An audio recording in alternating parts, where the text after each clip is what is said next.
Hi everyone, welcome to our Tuesday TNT as we whip around all the main stories from around Thailand and a few from the region as well. A big thanks to our sponsors, 5 Star Marine, and always a big thanks to you for your ongoing support and your occasional subscription as well. By the way, if you subscribe, it doesn't cost you anything. You don't get any emails from us, but it does help the channel. Now we move on to an update from a story that's been going on for 3 or 4 days, and this is an update from the PhuketExpress.com. A tour boat driver tests positive for methamphetamine after 35 people, mostly foreign tourists, were injured in a boat collision in Phuket. Now, earlier reports were suggesting that the driver fell asleep. Well, quite the contrary. It doesn't look like he was asleep. It looks like he was high on yaba. And, of course, that boat hit at great speed into that pylon in the middle of Chalong Bay, about 500 metres from the Chalong Pier. Let's go on with the story. It says that a boat driver has tested positive with methamphetamine after 35 people, including foreign tourists, were injured after a tour boat crashed into a pillar in Chalong, Phuket. The Phuket Provincial Police Commander told the Phuket Express yesterday that the tourboat driver in question, his name was Satit Machai, he was 29, he conducted a standard blood test for alcohol and drugs at the request of authorities. No alcohol was found in his blood test, but methamphetamine was found. Meanwhile, there were 35 people injured, and I think 6 were critically injured. They remain in hospital and recovering at this time. Moving on to our next story from thenationthailand.com, and Yingluck prays for no more coups as new coalition allies ready to sign pact. Now we'll cover that particular story a little bit later on, but yesterday was the 9th anniversary of the last military coup in Thailand, and the story says that in a comment marking the 9th anniversary of the coup that ousted her government, former PM Yongluck Shinawatra said she hoped this would be the last. Yingluck's government was ousted by a military coup on May the 22nd, and in her Facebook post, Yingluck said, "My feelings on the 2014 coup anniversary this year are different from before. As the May 14 election results show, people cannot stand by a government that's risen to power undemocratically. Thailand's been living under the shadow of a dictatorship," she said, and the despair of people who have suffered social and economic challenges. Meanwhile, the Move Forward Party and its 7 coalition allies are scheduled to sign a memorandum of understanding. We'll cover that a little bit later on in the program. And Thailand's 13th coup was triggered by the political turmoil sparked by the government's proposed amnesty bill. The bill brought supporters of the People's Democratic Reform Committee, led by the former Democrat MP Sutep Tauksuban, to the streets, and the protests claimed the bill was devised to pave the way for the former PM Thaksin Shinawatra's return. So it was this orchestrated turmoil that led to the army believing they needed to intercede in Thai politics once again that caused that coup back in 2014. And finally, Yingluck, who is also Thaksin's sister, reportedly fled the country in September 2017 and has been living in self-imposed exile since. She was found guilty in absentia over charges of abuse of power and sentenced to 5 years in prison. And that was mostly centred around a rice pledging scheme, which was a farm subsidy from the government at the time to rice farmers in Thailand. Now, another story in nationthailand.com. Thailand sees a big jump in new COVID cases and fatalities. COVID-19 cases in the Thailand are continuing to surge, with fatalities nearly doubling from the previous week. So let's check out those statistics. The weekly hospitalisation cases reached over 2,600, with an average of 376 cases per day, an increase of 276 cases from the previous week. So the first question that emerged from this is, okay, so there's a surge, but how's the testing being done? How many people are being tested? Where are they being tested? Weekly deaths reached 64, with an average of 7 deaths per day, showing an increase of 42 deaths from the previous week. There were 401 cases of pneumonia and 226 cases requiring respiratory support. And Dr. Tira from the Chulalongkorn Faculty of Medicine posted on Facebook providing data on the severity rates of each subvariant in Singapore based on research conducted by the Singapore Ministry of Health. So research coming out of Singapore which reflects some of the variants that are currently in Thailand at the moment, and severe illness rate was approximately 6 to 8%. The rate of infection leading to hospitalisation was 29 to 37%. The rate of mild infection not requiring hospitalisation was around 55 to 63%. Again, these numbers really need some context as to how these people were discovered with COVID-19. Were they tested randomly in the open community? Were these people that presented with some sort of symptoms to a clinic? Were these people hospitalised and then found to have COVID-19? I mean, I think these numbers need that sort of context. And finally, the XBB 2.3 subvariant, which is the latest subvariant monitored by the World Health Organization, appears to have a 37% rate of infection and hospitalisation, which is 3 to 8% higher than other subvariants. So I think all we can get from that story is whilst there has been an increase in hospitalisations and sadly some people with quite severe symptoms, the latest subvariants of COVID-19 are still a lot less severe than in the past. But of course we noted that some of these statistics came from Singapore, which takes us to coconuts.co. And the Prime Minister of Singapore, Lee Hsien Loong, tests positive for COVID-19 after international work trips. And the PM said yesterday that he'd tested positive for COVID-19 for the first time ever since the pandemic began 3 years ago. The 71-year-old announced yesterday morning on his social media that the virus got to him after his recent overseas work trips, but assured the public that he's coping well while isolating. And we can see there where the Prime Minister travelled. Lee said his doctors gave him the antiviral medication Paxlovid, which is prescribed for the treatment of mild to moderate COVID-19 in adults who are at higher risk of progressing to severe COVID-19. Obviously, that's what they do in Singapore. And he urged citizens to get their latest vaccinations and booster shots. I'd just be moderating that a little bit by saying that you should seek the advice of a medical professional before making that decision. And another piece of news, this time from news.yahoo, and a roof collapses at a school in Thailand, killing 6 people who were sheltering from the rain. 6 people, including 4 children, died yesterday when strong winds from a rainstorm caused a metal roof on a school's activity centre to collapse in northern Thailand, and some students have gone inside the activity centre at a primary school in Pichit province to shelter from the rain, according to Facebook posts. And the province is about 300 kilometres north of Bangkok.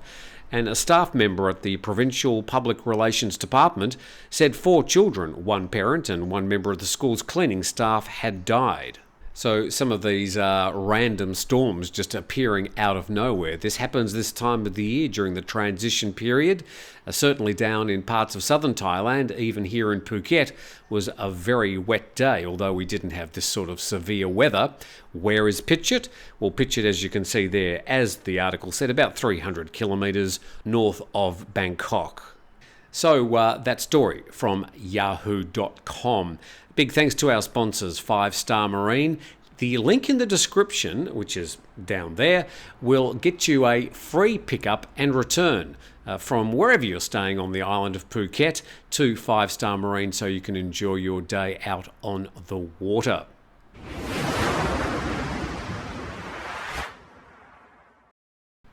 Moving on now for that big meeting yesterday and the announcement of the coalition, and importantly some of their policies they've included, and a big omission. And the Bangkok Post says coalition hopefuls unveil pact, and they've put the elephant in the room right up the front of the article. The Move Forward Party's given assurance that its government policies will not harm the country's constitutional monarchy. However, the party leader Peter said yesterday that moves to amend the Lèse Majesté law will continue, but the party will be alone in that task. An 8-party alliance led by the Move Forward Party signed a pact outlining the working agenda of their proposed coalition government. There they are, but it's omitted amending Section 112, known as the Lèse Majesté law, and among the key items is a charter rewrite, reinstatement of cannabis as a narcotic drug, replacing military conscription with voluntary recruitment, and pushing for a same-sex marriage law.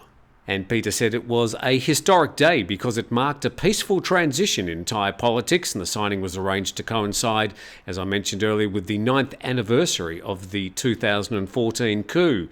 He said the purpose of the Memorandum of Understanding is to gather common agendas that we agree to push through government and Parliament. It's our collective responsibility. And a source close to the talk said that the MOU was revised at the request of coalition partners, including Per Thai, and saying that the mission of the MFP-led government must not affect the democratic system, with the king as head of state and the revered status of the king who cannot be violated. So I think that particular phrase will resonate well with particularly some senators who will be voting for this coalition and a Prime Minister in coming weeks. Now, going to some specifics, and the Thai PBS World.com article, Move Forward Coalition formally announced, and they've gone through the 23 things listed in that particular Memorandum of Understanding. Not going to go through them individually, but I've highlighted some that may be interesting or perhaps controversial. And passing a same-sex marriage bill, changing mandatory conscription to voluntary recruitment, pushing for decentralisation. This has been a big push by Move Forward during their campaign. Of course, much of the Thai government is very centralised around Bangkok, and they've been pushing for greater autonomy in districts and provinces around Thailand. Solving corruption by creating a transparent governmental system. Well, the intention's good there, and let's hope that they have more luck. I think the previous government has had perhaps greater luck in tackling some of the systemic corruption. A bit further down, ending monopolies and promoting fair competition in every industry, and they've highlighted the beverage and alcoholic drinks industry, where again there has been a big monopoly for many, many years. Reforming the land ownership. Now, no specific references there to foreign ownership, but reform of land ownership and usage. Creating public welfare that takes care of people from birth to old age. Now, we note that Thailand has a well-developed public health system, but in other parts of welfare, it does fall behind other countries in the region. Solving drug problems urgently, recriminalising cannabis. So there it is in sort of stark black and white. All these parties did outline that in their manifestos leading up to the election, but it looks like there will be some sort of winding back of the current situation and officially a recriminalisation of the drug. I'm very sure, as I've said in the past, though, that medicinal use will continue. What it means for all those retail shops around the country, I don't know. Reforming the educational system to upgrade quality. And then down the bottom, promoting cooperation using domestic and international mechanisms to solve toxic dust problems, referring to the awful problems Thailand's had this year with the burning off-season, the PM 2.5 problems, and what they're going to do in the future to try and get the governments around Thailand to cooperate in some sort of regional approach. Now, I'll put a link in the description to that particular article, which gives you the 23 items listed in yesterday's Memorandum of Understanding.